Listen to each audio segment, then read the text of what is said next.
சொந்த வீட்டை விட்டு வெளியேறிய சரத்குமார் ராதிகா தம்பதி டைவர்ஸ் பண்ணி பிரியாம இப்போதும் அதே அன்போட வாழ்ந்து வர நட்சத்திர ஜோடிகள் லிஸ்ட்ல இருக்காங்க சரத்குமார் மற்றும் ராதிகா.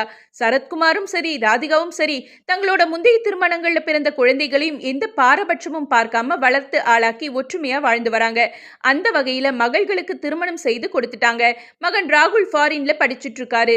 இந்த நிலையில சரத்குமாரும் ராதிகாவும் ஈசிஆர்ல இருக்கிற சொந்த வீட்டை விட்டுட்டு ஆழ்வார்பேட்டையில ஒரு வாடகை வீட்டுல குடியேறியிருக்காங்க.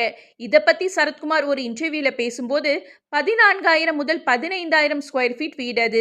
அந்த வீட்டில் இருக்கிற மொத்தம் 7 கதவுகளையும் மூடணும். 15 வேலைக்காரங்களும் அந்த வீட்டுக்கு தேவைப்படுறாங்க.